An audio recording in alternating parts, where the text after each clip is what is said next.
Hey, we're about to start the show, and you know the drill. If you've been here before and you have something important to share, please add a capital letter Q to your comment. And if you are watching live for the first time, please let us know by writing the word new, and we'll give you a nice little welcome. Enjoy the broadcast.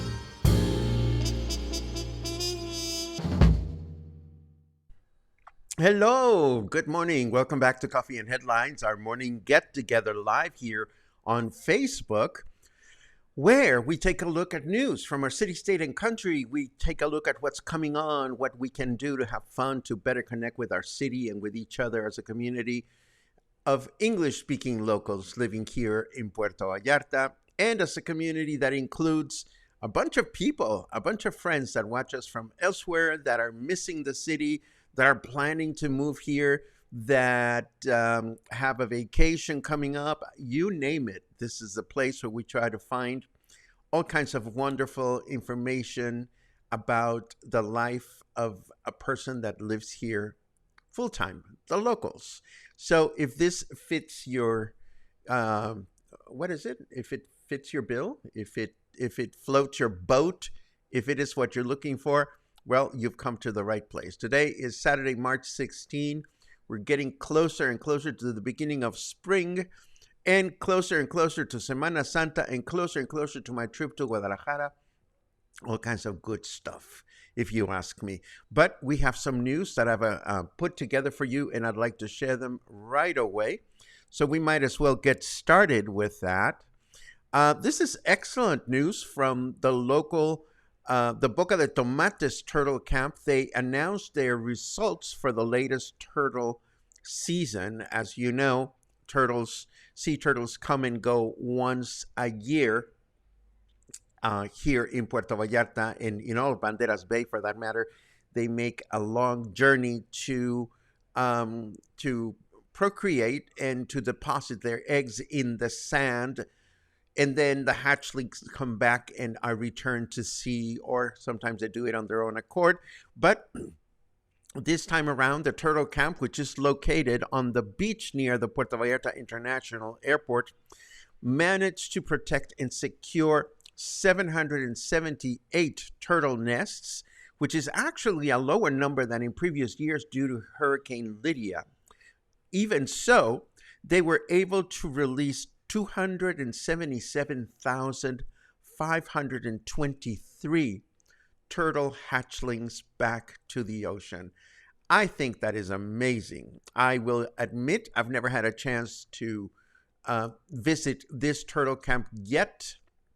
I'm familiar with the one that is down in Maito, but this one is an easy walk from the beach in oh my goodness, I'm having one of those moments in Marina Vallarta Beach. So I'm going to leave you with a link to the article and also a link to the turtle camp in case you want to be better acquainted with their activities. And now there is a lot at stake for the state of Jalisco in the June 2nd elections this year. Not only do we get to vote for a new president of our country and a new governor of the state, also at stake are the elections for 38 local deputies, 125 union leaders, 125 mayors, and 1,231 city council members. A breakdown of the three candidates for governor is included in the article, and it is worth mentioning that they're going to have their first debate this coming Sunday. We will be talking a little bit about that next week as we gather their talking points. But it is also worth mentioning that the council members that come along with each one of the mayors, including here in Puerto Vallarta, whenever we get a new candidate for mayor, the candidate also announces their cabinet, and which includes the aforementioned city council members and the aforementioned union leaders and so forth. And I emphasize this because of the next news note, which is drama. The Morena cabinet jumps ship. Let me see if I can explain this, because this is rather shocking. It has never happened in the history of Puerto Vallarta before. So just to put this in context, we know that Mayor Michel wanted to run for a re-election, but he couldn't do that because of gender parity issues. So he peddled his daughter and he peddled his wife. And at the end, the Morena party chose the mayor's wife, Chuyita Michel, to run as the candidate for the Morena party for mayor of our city. Of course, she announced her candidacy and she announced her cabinet. But now, after having done so, 5 members of her cabinet have announced that they are jumping over to another political party because the former mayor, Luis Michel, along with his sons and his wife, are, and I quote, running the mayor's office like a family business. Ouch. That's gotta hurt.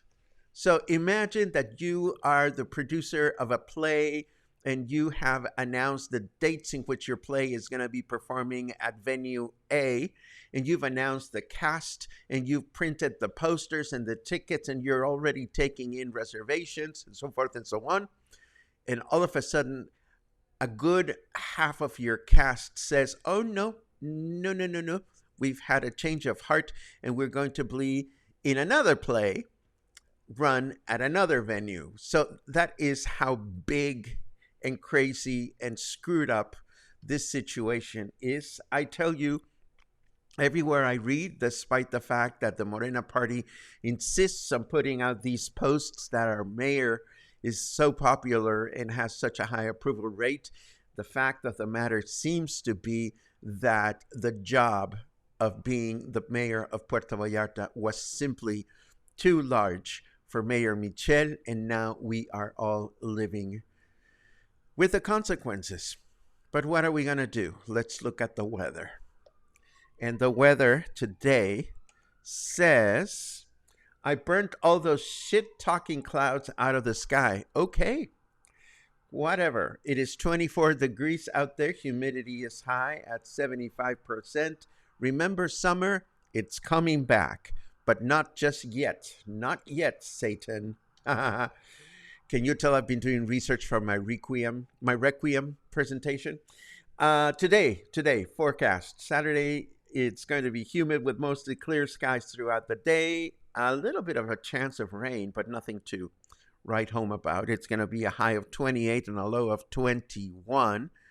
And that's for today. Tomorrow, Sunday, humid with mostly clear skies throughout the day. A high of 28 and a low of 29. And we begin the work week with a humid day with mostly cloudy skies, a high of 28 and a low of 18. Ouch. I can't get over the politics drama in our city. It is just too much.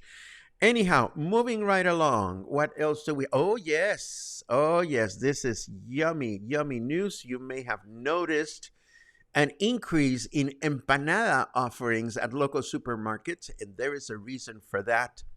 In the state of Jalisco, empanadas en Semana Santa are joined by the hip as one of our state's most time honored traditions. Here in Puerto Vallarta, you can find sweet and savory empanadas at supermarkets. These are popular and perfect for those days in which we're not allowed to eat meat, according to Catholic tradition. So there's a lot of tuna fish empanadas and romerito empanadas, which are very, very popular.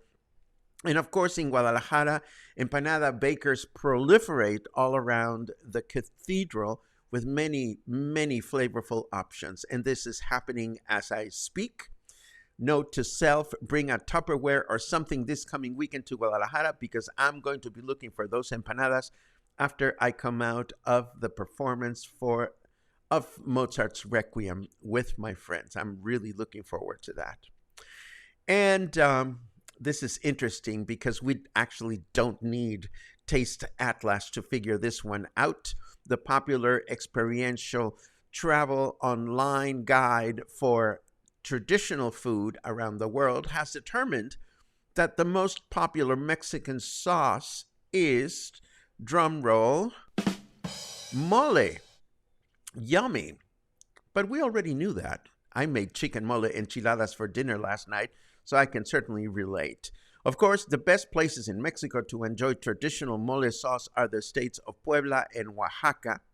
And while there are many variations, it is the Puebla style or poblano mole that takes the lead. Popular sauces from other countries are also mentioned in this article, but if you haven't tried mole sauce and you're not allergic to peanuts, oh my goodness, it is absolutely heavenly.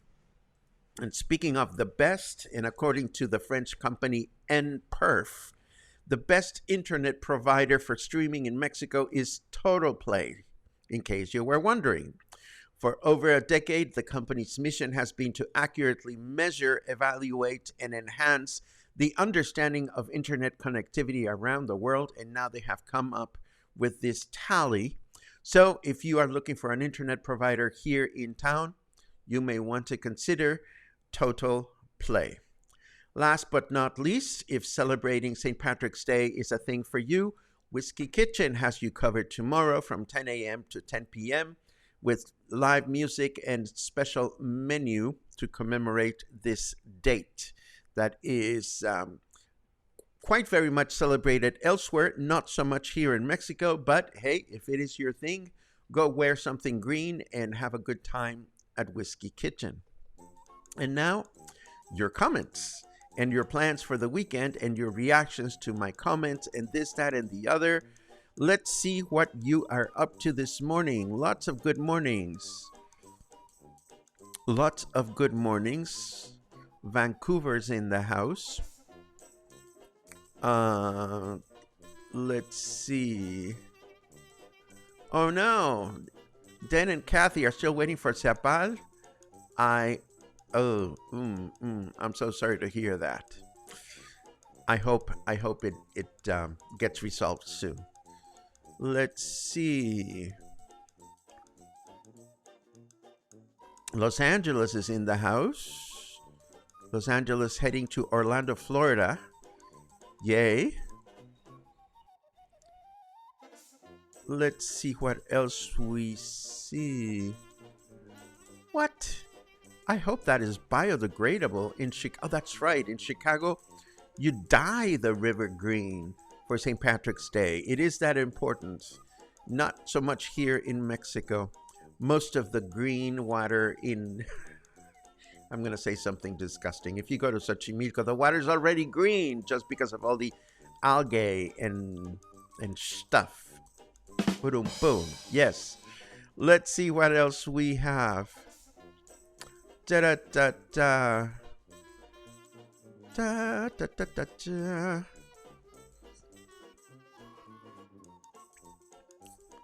Your comments about the party, I love it.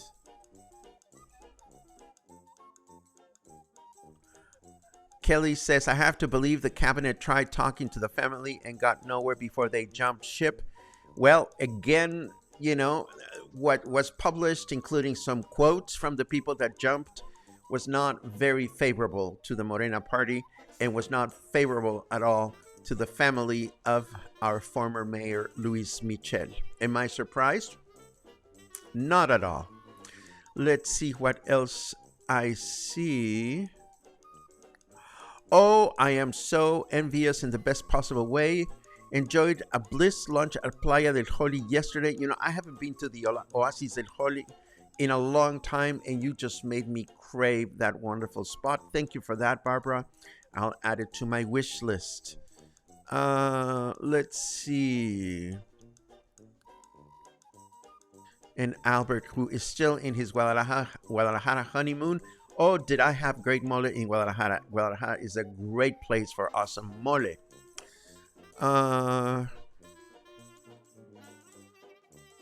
Kathleen adds a Q and says, we laid in our English corned beef and sauerkraut. Oh, our Irish. We laid in our Irish corned beef and sauerkraut. Well, good for you, friend. Buen provecho, I suppose. Let's see. Albert says, I need to find plastic pipe to transport raicilla home in May. Okay.